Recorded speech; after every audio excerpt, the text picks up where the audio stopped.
Hi எல்லாருக்கும் வணக்கம். நான் உங்கள் பொறியாளர் ஹரிபிரசாத். ஸோ 15 டேஸ் 15 வீடியோஸ் இன்றைக்கி டே 12 இருக்கும். இன்றைக்கி வந்து நம்ம பார்க்க போகிற டாபிக் நம்ம வீட்டுக்கு பயன்படுத்தக்கூடிய மரம் வகைகள். ஸோ நம்ம பொதுவாக நம்ம மெயின் டோர் பொறுத்த வரைக்கும் எந்த மாதிரியான மரம் போகிறதால அதோடைய அழகை வந்து இன்னும் மெய்கூட்டும் விஷயமாக இருக்கும். அதே போல் நீண்ட நாள் நீடித்து இருக்கக்கூடிய மரம் வந்து நம்ம வுட்டன் விண்டோஸ்க்கெலாம் நம்ம பயன்படுத்துகிறோம் அப்படின்னா எந்த மாதிரியான வுட்டை நம்ம சூஸ் பண்ணுறதன் மூலிமா அது வந்து அதிக நாள் உழைச்சி நிற்கக்கூடிய தன்மை வந்து கொடுக்கும் அப்படிங்கிறத பற்றியும்.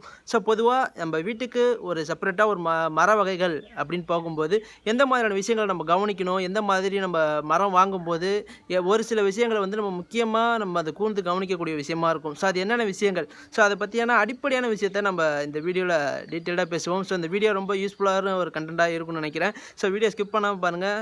வாங்க வீடியோக்குள்ளே போகலாம்.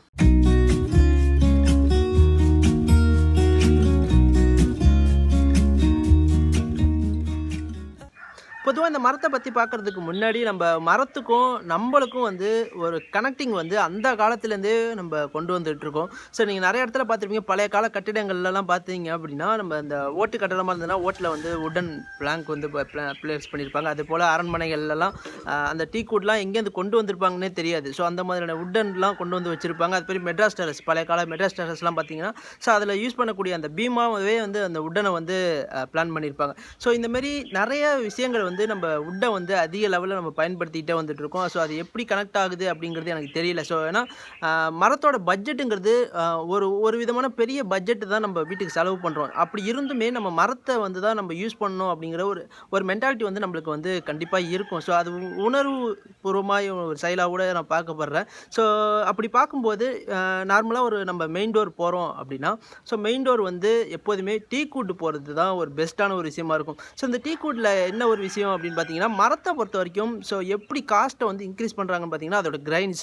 ஸோ அந்த கிரைன்ஸை வச்சு தான் அந்த மரத்தோட பட்ஜெட்டுங்கிறது தீர்மானிக்கப்படுது. நார்மலாக பார்த்தீங்க அப்படின்னா அதிக நாள் அதோடைய வயது வந்து நீடித்து இருந்ததுன்னா ஸோ அந்த வயதுக்கு உண்டான கிரைன்ஸ் அதிகமாகவே இருக்கும்.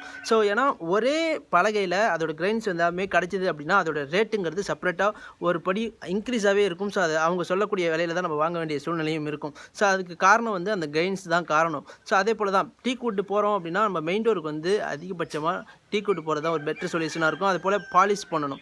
ஸோ பாலிஷ்டு தான் மேக்ஸிமம் வந்து மெயின் டோர் வந்து பாலிஷ் தான் பண்ணுவாங்க. ஏன்னா டீ கூட்டு போகிறோம் அப்படின்னாலே பாலிஷ் பண்ணுறது தான் ஒரு நல்ல முறையாக இருக்கும். ஏன்னா அதோட கைன்ஸ் வந்து அப்போ தான் ஒரு ஒரு ஒரு விதமான ஒரு அட்ராக்டிவ்னஸ் கிடைக்கும். ஸோ அந்த கைன்ஸ் வந்து பாலிஷ் பண்ணி பார்க்கும்போதே நம்மளுக்கு வந்து அதோட லுக்னஸ்ங்கிறது நம்ம கண்ணுக்கு ஒரு மெய்கூட்டும் அழகாக தெரியக்கூடிய ஒரு விஷயமா இருக்கும். ஸோ அதே போல் அதில் பண்ணக்கூடிய டிசைன்ஸ் கர்விங்காக இருக்கட்டும், அதில் வைக்கக்கூடிய வாசமாலையாக இருக்கட்டும், எல்லாமே செப்பரேட்டாக டீ கூட்டே போகும்போது அதை பார்ப்பதற்கு ஒரு விதமான உணர்வுபூர்வமான ஒரு விஷயமாக தான் நம்ம சொல்லணும். அதை ஏன்னா மெயின் டோருங்கிறது ஒரு வீட்டுக்கு ரொம்ப ரொம்ப முக்கியமான விஷயம். ஸோ ஃபார் எக்ஸாம்பிள் நம்ம வீட்டை பார்க்குறோம் அப்படின்னா எலிவேஷனில் எந்த அளவுக்கு முக்கியத்துவம் கொடுக்குறோமோ அதே போல் மெயின் டோருங்கிறது ரொம்ப ரொம்ப முக்கியத்துவம் கொடுப்போம். நார்மலாக நம்ம வீட்டில் எந்த விதமான கதவுகளுக்கோ எந்த மாதிரியான விண்டோஸ்க்கோ நம்ம முக்கியத்துவம் கொடுக்கறது கிடையாது. பட் நம்ம மெயின் டோர் அப்படின்னு பார்க்கும்போது ரொம்ப ரொம்ப முக்கியத்துவம் கொடுப்போம். நார்மலாக இப்போ பார்த்தீங்க அப்படின்னா நம்ம ஒரு குறைஞ்சது 35,000 1.5 லட்ச ரூபா வரைக்குமே நம்ம மெயின் டோருக்கு செலவு பண்ணுறோம். ஸோ ஒரு சில பட்ஜெட்டில் பண்ணக்கூடிய நபர்கள்லேருந்து கொஞ்சம் இன்க்ரீஸாக லக்ஸரியாக பண்ணக்கூடிய நபர்கள் வரைக்குமே சொல்கிறேன். ஸோ அப்படி அவ்வளோ காஸ்ட்லியாக பண்ணும்போது நம்ம டீ கூட்டு போகிறது தான் ஒரு நல்ல விஷயமா இருக்கும். ஸோ அது பார்க்குறதுக்கு ஒரு நல்ல ஒரு விதமான ஒரு லுக்கை வந்து கொடுக்கக்கூடியதாக இருக்கும். நம்மளோட ஸ்டேட்டஸ் வந்து ஒரு படி இன்க்ரீஸாக காட்டுறதுக்கும் இந்த மெயின் டோருங்கிறது ரொம்ப முக்கியமான ஒரு விஷயமா இருக்குது. ஸோ அதே போல் அதில் பாலிஷ் பண்ணுறது ஒரு நல்ல திறமையான ஆள் வச்சு தான் பண்ணணும். ஏன்னா நம்ம அதை ஃபுல்லாகவே கிரைன்ஸ் ஃபுல்லாக ஒரு லெவலில் சீலர் போட்டு அதை தேய்ச்சி கொண்டு வந்து பாலிஷ் அடுத்ததுக்கப்புறமா கொண்டு வரதுங்கிறது ஒரு திறன் வாய்ந்த ஒரு தொழிலாளர் மட்டும் தான் அதில் பண்ண முடியும். நார்மலாக எல்லா ஆளுமே வந்து அந்த பாலிஷ் வேலையை செய்ய மாட்டாங்க. ஸோ அது ரொம்ப முக்கியமான விஷயம். தெரிஞ்ச ஆட்களை வச்சு அதை கொண்டு வரும்போது அதோடைய அழகை வந்து இன்னும் கூட்டக்கூடிய விஷயமா இருக்கும்.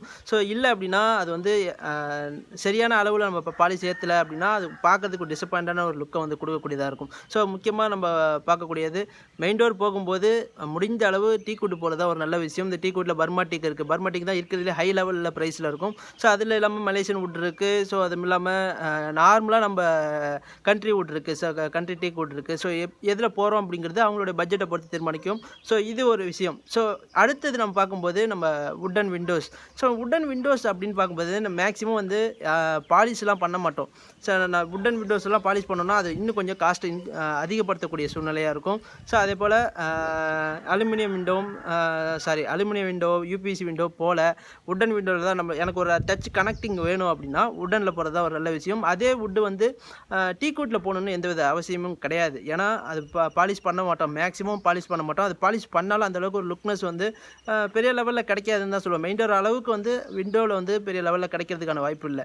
ஸோ அப்படி போகும்போது ஒரு ஹார்டான வுட்டு நம்ம பிளான் பண்ணலாம். வேங்க மரம் போகலாம், நைஜீரியா அந்த மாதிரியான ஒரு ஹார்டான வுட்டை நம்ம பிளான் பண்ண முடியும். வேப்ப மரத்தில் கூட நிறையா பண்ணலாம்.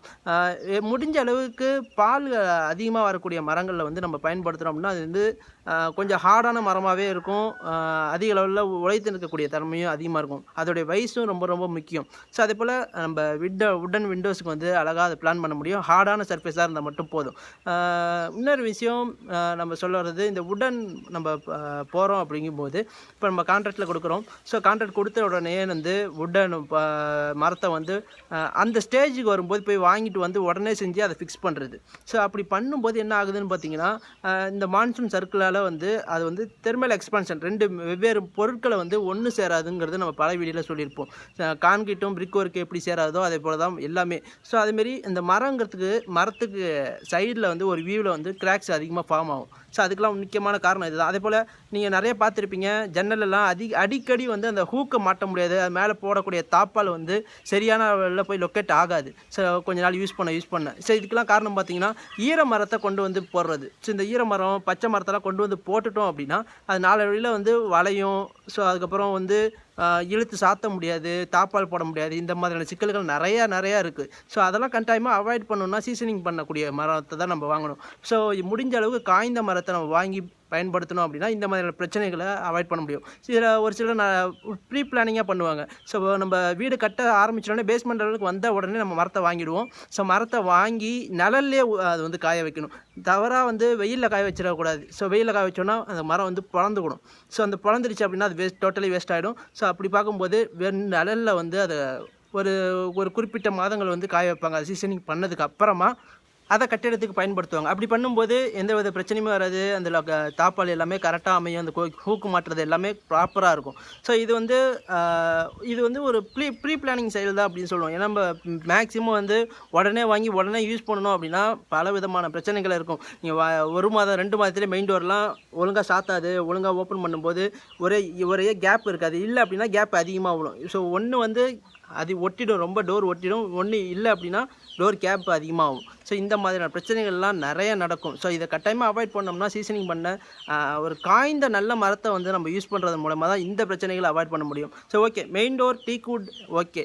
ஸோ அதுமாரி வுட்டன் விண்டோஸ் போனோம் அப்படின்னா நல்ல ஒரு ஹார்டான வுட்டு அப்படின்னு நம்ம சொல்லியிருந்தோம். இந்த ஹார்டான வுட்டு எது வேணாலும் நம்ம பயன்படுத்தலாம். நம்மளோட பட்ஜெட்டை பொறுத்து தாராளமாக பயன்படுத்த முடியும். ஸோ ஆனால் நம்ம இப்போ சொன்ன வந்து சீசனிங் பண்ணக்கூடிய மரத்தம் இந்த மாதிரி டெக்னிக்கல் விஷயங்கள் நம்ம சரியாக பண்ணிட்டோம் அப்படின்னாலே மரத்தில் பொறுத்த வரைக்கும் எந்த பிரச்சனைகளுமே வராது. மேக்ஸிமம் ஆஃப் கண்டென்ட்டில் வந்து வரவேறதுக்கு வாய்ப்பு இல்லை. ஸோ அதே போல் இந்த வுடன் விண்டோஸ்லலாம் பாலிஷ் போல் பட் நம்ம அதை பெயிண்ட் தான் பார்க்க போகிறோம் அப்படின்னா சரியான அளவில் அந்த பட்டி பார்த்து அதை சரியாக ரிமூவ் பண்ணி ப்ரைமர் பார்த்து நம்ம அதை ப்ராப்பராக வந்து பெயிண்ட் பண்ணணும். தவிர்த்து என்ன பண்ணால் ஸ்ட்ரைட்டாக வந்து அதை டச்சப் பட்டி பார்த்துட்டு அடுத்தது ப்ரைமரோட லைட்டாக பார்த்துட்டு அடுத்த ஸ்டேஜுக்கு பெயிண்ட் பண்ணுறாங்க. அப்படி பண்ணும்போது ஈஸியாக வந்து பீல் ஆகும். மரம் வந்து அதிக லெவலில் வந்து வெளிப்புறமாக இருக்கக்கூடிய இடத்துல வந்து தண்ணி ஒரு சில இடங்களில் படக்கூடிய வாய்ப்பு இருக்கும். ஸோ அந்த மாதிரி சூழ்நிலையில் மரம் வந்து டேமேஜ் ஆகும், அதிகமாக டேமேஜ் ஆகக்கூடிய சூழ்நிலை மாறிடும். ஸோ அதெல்லாம் ப்ராப்பராக வந்து என்ஷூர் பண்ணணும் அப்படின்னா அந்த விண்டோவையும் வந்து நம்ம ப்ராப்பராக வந்து அதை செக் பண்ணணும். கரெக்டாக நம்ம அதை பட்டி பார்த்துட்டு அது ப்ரைமர் முடித்ததுக்கப்புறமா அது சரியாக அளவுக்கு தேய்ச்சி முடித்ததுக்கப்புறமா நம்ம இது பண்ணுறோமா, பெயிண்ட் பார்க்குறோமா. ஸோ இது எல்லாமே நம்ம சரியான ஒரு அளவில் நம்ம செக் பண்ணியே ஆகணும். ஸோ இவ்வளோ தான் இந்த வீட்டுக்கு என்ன மரம் போகலாம், என்ன மரம் வந்து நம்மளுக்கு யூஸ்ஃபுல்லாக இருக்கும் அப்படிங்கிறத பற்றி தான் இந்த வீடியோ நம்ம ஃபுல்லாக பார்த்துருப்போம். ஸோ இந்த வீடியோ உங்களுக்கு பயனுள்ளதாக இருந்தால் கட்டாயமாக சப்ஸ்கிரைப் பண்ணுங்கள். வீடு கட்டி கொண்டு இருக்கிற இல்லை வீடு கட்டணும்னு நினைக்கக்கூடிய உங்கள் நண்பர்களுக்கு ஷேர் பண்ணுங்கள். ஸோ நாளைக்கு மேலும் ஒரு இன்ட்ரெஸ்டிங்கான டாப்பிக்கில் மீட் பண்ணுவோம். அது வரைக்கும் தேங்க்யூ. தேங்க்ஸ் ஃபார் வாட்சிங்.